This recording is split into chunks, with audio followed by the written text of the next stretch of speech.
feature without documentation. So we have good man pages. We have the FAQ. And of course, the correct licenses. We strongly prefer to paragraph BSD license. And all of this has been going on over the years by a fairly small team, roughly 100 persons on average over those years.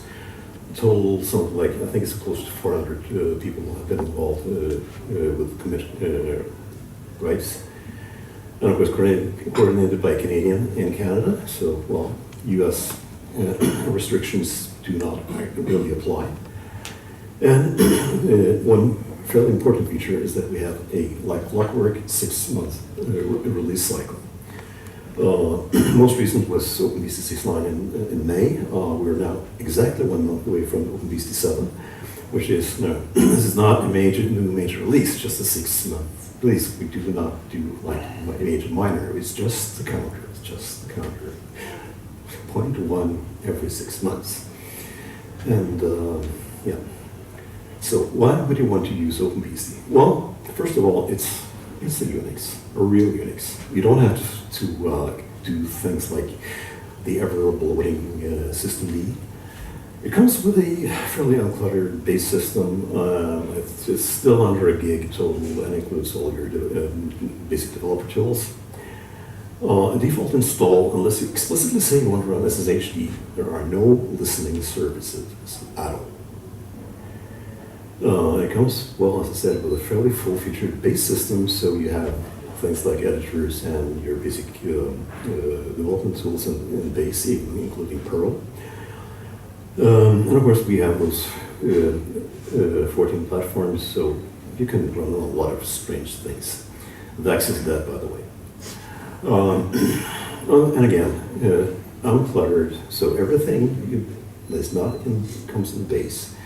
You will, you have a port system that was originally snatched from FreeBSD, but was totally rewritten a few years later, so it's actually quite different. And it emphasizes, like, you build a port, you build a package, and you can, so you do install that package.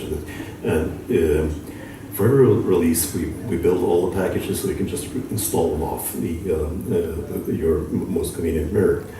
And well, number of actually pre-compiled packages varies a little over 11,000 for AMD64, which is the most common thing, and down to, and it still says on the OpenBSD 6.9 release page that MIPS 64EL is still building. So, anyways, there's some separation of base system packages, and you can build your packages locally yourself if you want to, but that would eat out of your time, and it's strongly encouraged to just go with a binary thing. I got a link to an article I wrote about that, which you might be interested in. Now, the installer. I've heard people complain that, oh, there's no graphical installer, but there's a very good reason for that, because we have 14 platforms, and you do not want to rumble with the graphics oddities of 14 different platforms. So it's all text, and it's wonderfully simple and scriptable, and good auto install and so forth. Anyway, when I came to OpenBSD first, I installed it on, I think it was 80386. 33 megahertz with 8 megabytes of RAM, 100 megabytes of disk, which was pretty sucky even back then. But look, everything made sense, and everything had a readable man page. I couldn't be better. So, and yeah, so all this is the upshot of decisions made early on in the OpenBSD project's life. So remember, it's repeatable and scriptable. Actually, an install gives you a response file with the actual, what would be your extra responses to the installer, so you can just dump that into an automatic install afterwards. Maybe after edits for whatever you need. And once you've got the thing installed, you go from release to release by typing sys upgrade, and you take a cup of coffee, and your system is upgraded afterwards. So it's really also all that simple. Now, something for the laptop. This laptop here I bought in May, and it went from, that wonderful little kernel panic there, and a few other things, even, this SSD was not really recognized. Turned out all that was fixable. The SSD thing was quasi-RAID, you just turn it off in the BIOS. And the next thing, something like 4 hours after I posted to OpenBSD bugs about this horrible thing happening, Jonathan Gray, who lives in Australia, sent me back, well, you can try this kernel. I'm still working on the direct rendering management code. So, and it worked. So I needed to do specific kernels for a while, but everything was supported within a. Well, it was finally committed a couple of weeks later, but actually supported just for the asking, really. And it will be in 7 when it drops in about a month. So, yes. Now, why would you want to run OpenBSD? Well, early on, actually, IPsec was a selling factor. For people who needed encrypted communications, people like Amnesty International, everyone, like human rights organizations. Strangely, like when I was preparing the slides, I was thinking, well, there used to be a testimonials page. Actually, there isn't one anymore. People have been, over the years, have grown even more and more reluctant to tell you what they're actually using. What we do know is that OpenBSD is in use in telecoms, well, basically any industry you want that requires a high level of security. And of course, yeah, I was going to mention that in OpenBSD 3.8, which is a long time ago, now 2007, we got, this is basically the two-line setup for an entire bidirectional IPsec flow, which compares sort of favorably with at the time, to set up something comparable on a Microsoft system, you would go through 36 dialogues. So, and again, we got a boost from the version 2 of the IQ protocols. I forget which release that was, something like 5 years later. And CTL, which is the sub program, it even generates those Windows and Mac OS configs, so you do not have to run through 36 dialogues anymore. Anyway, what lured me in was that I was running a small network with Linux gateways, and I started to hate IP tables. So I've been playing with BSD, it had IPF. Well, it turned out the IP filter was not actually freely licensed. So a working prototype for what became PF was pulled in for OpenBSD 3.0, and even a working prototype performed better, and it had a readable config. So that led me down the rabbit hole, I guess. Ended up with me writing the book of PF during three iterations, and I was suddenly an OpenBSD enthusiast. Now, a byproduct of that license incident is that now the OpenBSD source tree and ports have been license audited, and they found a lot of instances of things that were not what it should be. Some were rewritten. In some cases, you had to track down the authors, who would sometimes say, some files were without the copyright, and they were able to track down who actually wrote it. And the most common reaction in these incidents was, "What? Are people still using this?" Some surprises there.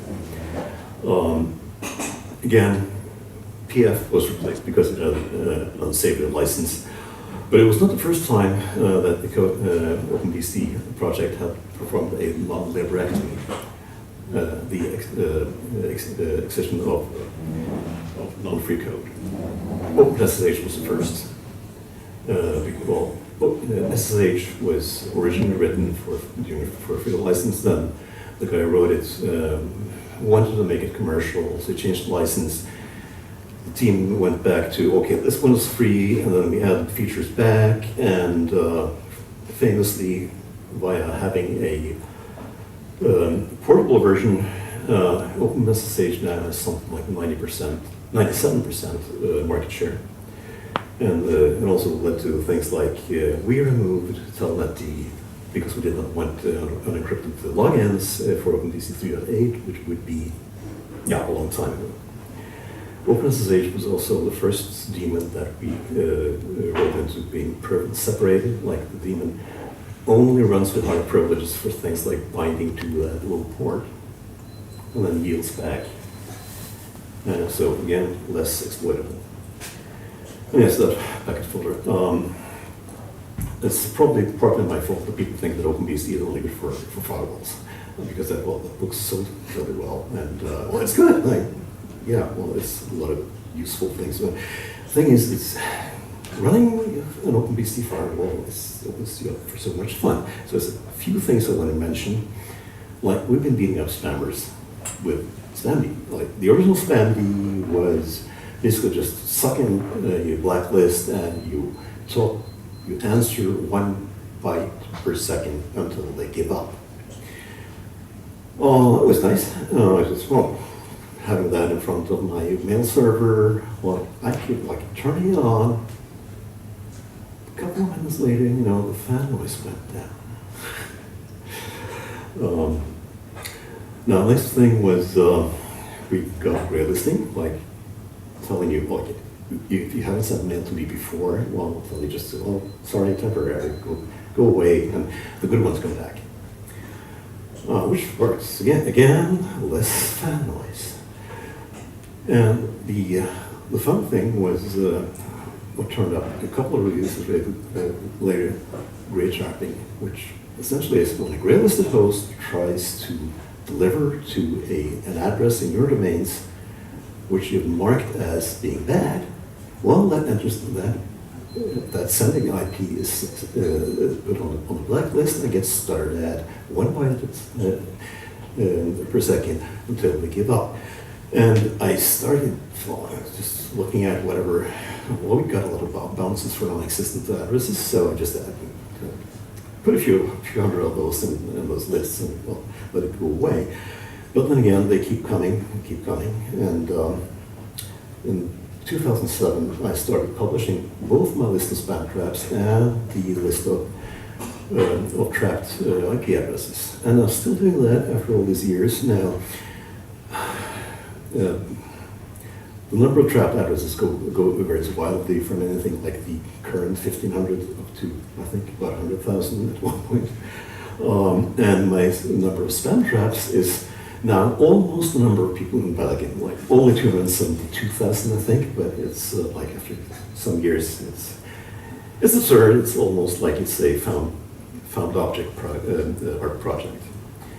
Now, another thing you will see when you're running something internet-facing is the password gropers. People who try to log in. And in OpenBSD 3.6, we actually 3.7 was released. We introduced state tracking options. Like, what you got here is, well, you got a table, that's the data structure for storing IP addresses. And you got this, well, whatever isn't a member of that table gets blocked. How do they enter it? Well, in this case, well, any TCP protocol for a set number of ports, max number of simultaneous connections 100. If they come in at a rate larger than 15 over 5 seconds, they're put in that table, and we flush the connection, which means all connections, which means, well, we just drop them. And in this case, they were blocked. Which is wonderfully useful for things like SSH groping, and then again, you can use this on anything that moves over TCP. You can do your rate limit thing like that. And of course, after a while, I started I started exporting these lists too, so and you can actually download from my site. Anyone by now who's been doing bad things to our systems for the last 6 weeks, they're on there. The interesting thing about both state tracking and the rate trapping is that this is a system of learners.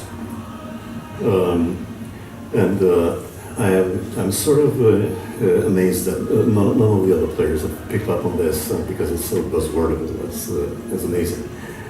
So another nice thing that happened during recent years is that we got traffic shaping you can actually use.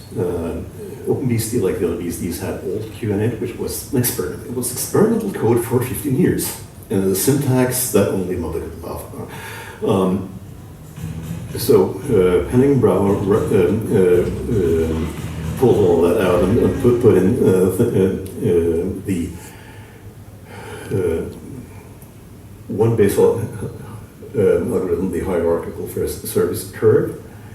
And you can actually read this. We make a queue with sub-queues with some upper and lower bounds. So you just slice off your bandwidth. Well, that was not nice. And anyway, various flexible options here. You can see the DNS queue here can stand bursts larger than whatever your original max even for shorter times. And of course we have the span queue, which is 1K max, and it will probably actually not be enforced that well because it's because of time limits. Anyway, queue assignments, you can just put that block on top of your or anywhere in your rule set, and you just hook your traffic into that would match your pass rules. And well, this of course, this new feature was what triggered the third edition of the book PF. So yeah, made a little extra work for me. So. Yeah, if you're on a network, you will need to, well, sometimes you want to know what's happening there. One way is to store a copy of all the network traffic that runs expensive fast. If you do not need the actual content, you can just store the metadata, and fortunately there was already a way to do that called NetFlow. Like source and destination IP address, which ports, was the protocol, so forth, number of bytes transferred, packet transferred. OpenBSD 4.5 grew a new virtual network interface called pflow, which exports that information. And then you need to somewhere to receive it. And with that, I managed to, we managed to track down a number of noise sources in and outside our networks. Yeah, there is another article I wrote with some gory details about that. Now, I suppose most of my audience here remember Heartbleed. People tend to believe that LibreSSL was the result of Heartbleed. Not so.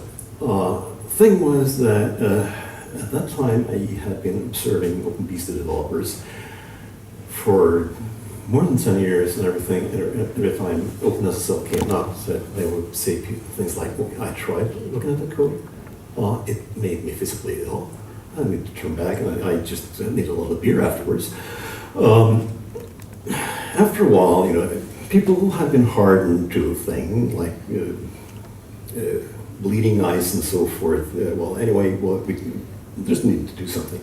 And they weren't bugs, they were years and years of bug reports have been sitting in the OpenSSL RT and not acted upon. So what they did was, they sent off Joel Singh to reformat the OpenSSL code into something readable.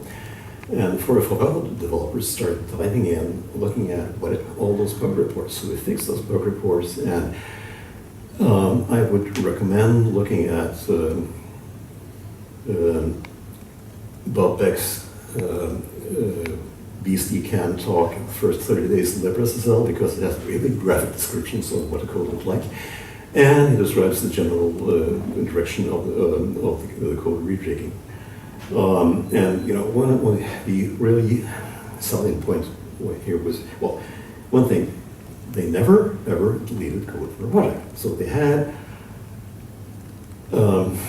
support for only architectures that would fortunately remain theoretical. They also did the great, what you call the anti-mitigation thing called, well, malloc on some systems is slow. So we assume malloc is slow everywhere, and we will write our own replacement that never actually deallocates memory, which was the direct cause for heartbleed. That you could suck out somebody's private key by just tickling an OpenSSL using application just so.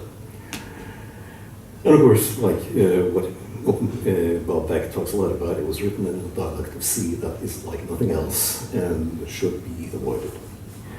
Anyway, LibreSSL is now the default TLS library in OpenBSD, and so it's available as a portable version for everybody else to use, and in my experience, it just works. We don't hear much about it not working, so it's, and again, the code is better. Yeah, I think we're at the end of the line here. There are a number of things about OpenBSD that I think you should know that I have not mentioned, based partly because there are corners of that system that I don't know that well myself.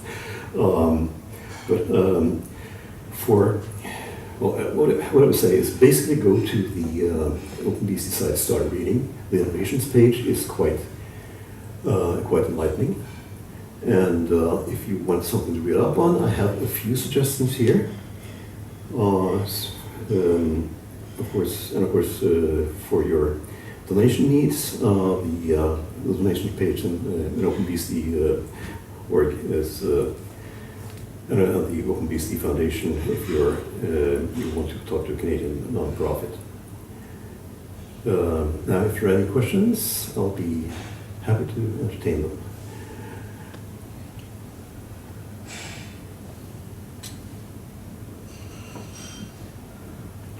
Right. Thank you so much. I have a question. Downsides of gray listing. Downsides of gray listing is that, well, there are senders that actually do not retry, or retry from a different source address. So basically, people like Gmail and a few others. Well, what I've been doing for some years now is I have a list of domains that I know have large sending farms, and I use a small script that basically fetches what they publish as their SPF info. Like, these are the valid senders for this domain, and I just put them in those in actually a table called NoSpamD, which is these IP addresses are never subjected to gray listing. In my case, that means they will be directed to the content filtering part. So yes, that is the weakness of gray listing, but not everybody retries from the same IP address. So you need to sort of work around it by using those PAN. And you're also, with that blacklisting solution you showed, you are also probably prone to have problems with bad actors on using those services, because they would block sending from those services to you.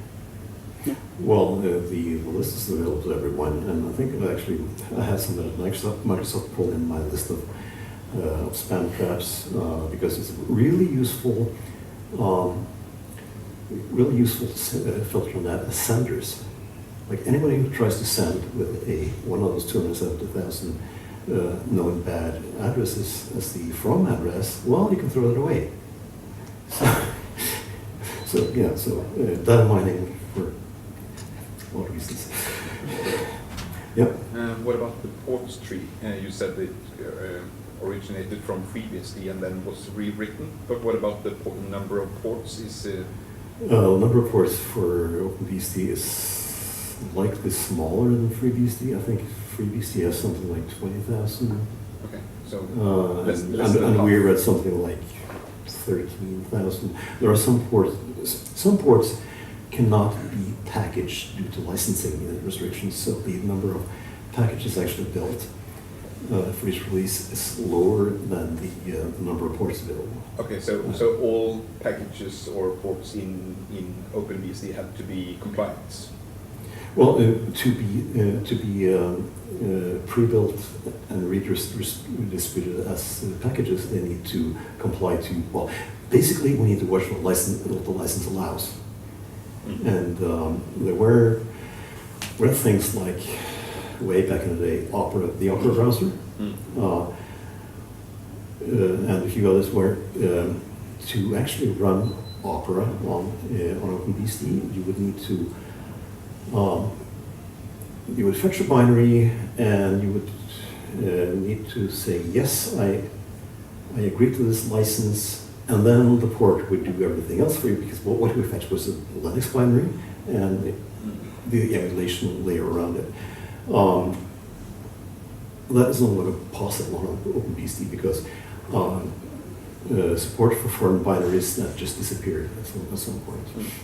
Well, it was no longer useful, and like even we can switch ABIs from one release to the other. Like when we went from 32-bit to 64-bit time T, for example, that I remember like my daily snapshot upgrade, and I had not actually read the notes for that one, and booted into something and I couldn't log in. Oh shit!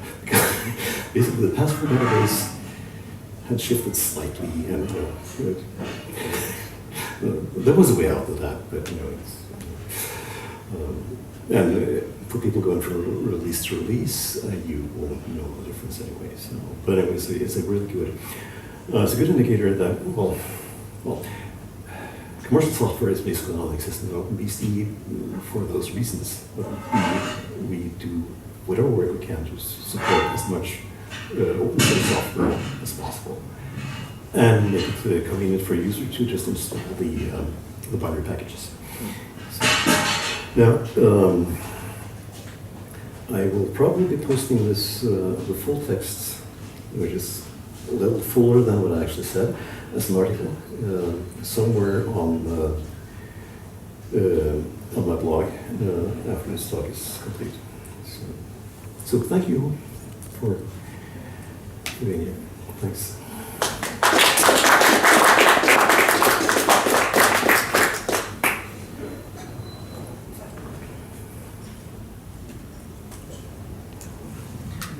Nothing's worth making.